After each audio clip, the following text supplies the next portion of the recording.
Welcome to Madison City Channel's Know Your Candidate interviews, co-sponsored by the League of Women Voters of Dane County.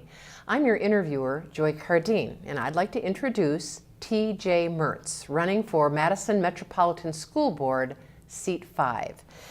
As we begin, I'd like to give you an opportunity for an opening statement as to your educational, vocational, and civic experience that you have, which qualifies you for this office, and why you are running for the Madison Metropolitan School Board. Thank you for the opportunity. I believe that schools and public schools are the best way we can build a better future. At an early age, I participated in the desegregation of schools in Evanston, Illinois, and experienced the power of schools to transform individual lives, but also to transform communities. And drawing on that experience, as I became an adult, I studied and did postgraduate work in history and history of education, and also come from a tradition of community activism, and believe that we have an obligation to give back to our community. With my knowledge and skills and commitment to public education, the school board and activism around education were the places where I felt I could contribute best. I became involved in a number of community organizations, Community and Schools Together, working on referenda in state organizations such as the Wisconsin Alliance for Excellent Schools, working on full funding for our schools, and eventually ran for school board. I've served on the school board for almost 6 years now, and I've brought there not only my knowledge and skills and passion and commitment, but I've also learned on the school board. And I think that the 6 years of experience have taught me very well what the district is doing well and what the district needs to work on.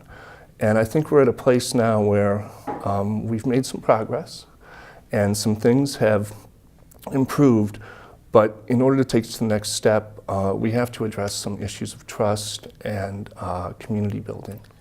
The achievement gap between white students and students of color is a chronic problem that MMSD has struggled with for a long time. What of the superintendent's priorities for narrowing the gap do you support, and what do you believe should be the board's priorities? I think the board's priorities and the superintendent's priorities should coincide on bringing our community's voices into the problems and bringing our staff to the fore with it. We need to bring the whole community together. We need to explore our differences, but we also need to find our common ground, and our common ground is that we want the best for all of our children.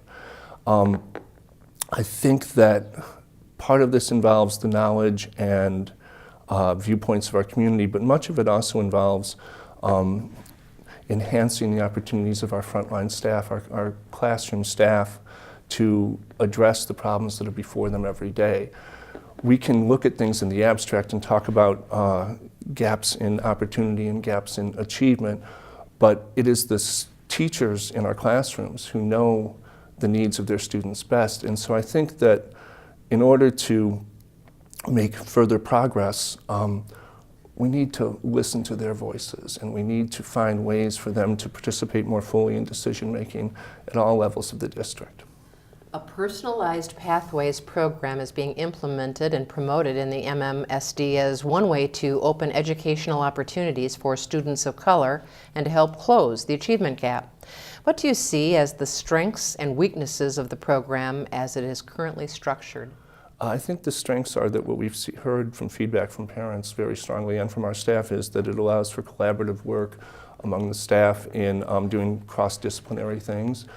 We have cohorts which work very well for students in building the communities and getting to know each other and getting to know their teachers in more rich ways.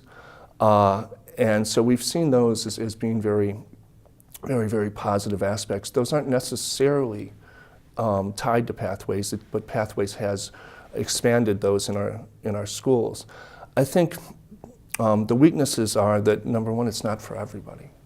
That there are students who thrive in a traditional school, and that there are students who, and the Pathways inevitably will narrow the choices for other classes, the flexibility students have, and what we've seen that students have to make hard choices if they're an avid in Pathways and they want to take multiple foreign languages, or they want to participate in a CNA program. that they've had to make difficult choices. And some of our richest courses are electives that both in the arts but also in core academic areas. And inevitably those choices will narrow if Pathways expands to wall pathways. So I think that and the final thing I think on weaknesses is that I think that we're moving too fast. We've seen some very, very initial positive and some kind of questionable results from the first year, but I think it's much too early to say that this has been a success or a failure. So I think that the expansion has been too fast. Staff use of racial slurs has recently emerged as a significant personnel issue in the Madison schools. How should this issue be addressed throughout the district? I think some of the things we're doing with professional development, what at one time were called courageous conversations, and building awareness and communication around differences and hate speech and related things are very important and need to continue and need to target better. I think that also that we need to understand that there needs to be due process in these cases, and I think that in some ways that hasn't happened. And I think that our commitment to restorative justice needs to also be expanded to this area.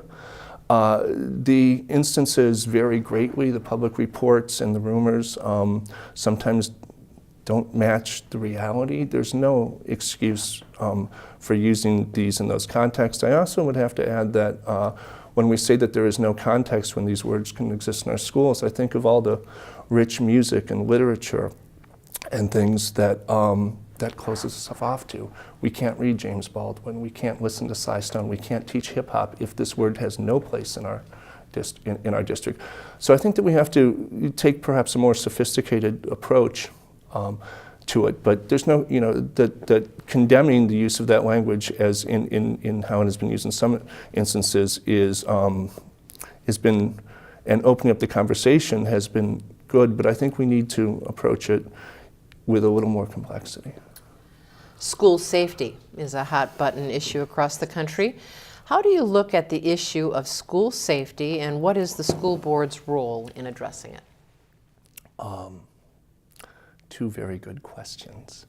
I think school safety begins with trusting relationships and knowledge of students and supporting their social, emotional, and mental health needs, having them have a sense of belonging, and all those are the most important things for school safety.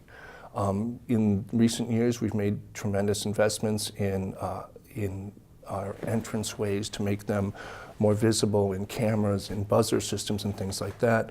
Recently, we also made a close to $7 million investment, or we will be making in the course of the next year. We committed to it in new door locks, electronic door locks, and I think that was. I think that new door locks in many places was justified, but there was a $2 or $3 million or $4 million version of that I tried to get through the board. I tried to change that, and I failed in doing it. I think an overinvestment in hardening our schools when we have budget issues and we have people whose taxes are being taxed out of their homes and things, I think it was an overinvestment. Beyond that, when we talk about safety in terms of emotional safety, we've been working with the behavior education plan and physical safety for coming up on 4.5 years now, and we've made tremendous investments in that, but we still don't have it right. And I think in the day-to-day sense that continuing to work on that and continuing to evaluate what we're doing well and what we aren't doing well is important. Last, I'll add that I think that the investments in our behavioral and mental health partnerships have been very, very positive. And we've been the board, myself and others, have been pushing to expand those at a more rapid pace than currently is going on. What do you identify as the biggest budget issues for the school district in 2019? And going forward, how do you propose the board address them? 2019 budget won't be too bad. 2020, 2021, have some real gaps that will occur. And one of the reasons I'm running again is because I think my experience working on school budgets for the last 5 years as we come to those difficult choices is very important, to know what's worked and what hasn't, to know where programs have been added that we need to take another look at. One of our biggest one will be with employee compensation and how we deal with cost of living raises. And I think that a base wage cost of living rate, to just have people keep pace with inflation, in addition to the other other compensations that they've earned either through longevity or through acquiring greater credentials, I think that's important. I think that we need to do some strong program evaluation and stop some of the things that aren't working, phase out programs that we've invested in. And some of them have worked, and we should be expanding those. But there's others where the results have not been terribly cost effective. And so I think we have to look at that. I think we also have to look at, we've expanded greatly positions called non-union professionals who are someplace, and we've doubled them in the last 5 years. I think we have to look at the work that those people are doing and see how crucial it is to our schools. I think we need to invest in the classrooms. And everything that's further from the classroom, we need to look at with great scrutiny. How do you envision keeping up with multiple constituencies, including students, parents, teachers, administrators, and the taxpayers who are not a part of these other groups, but to whom you must answer?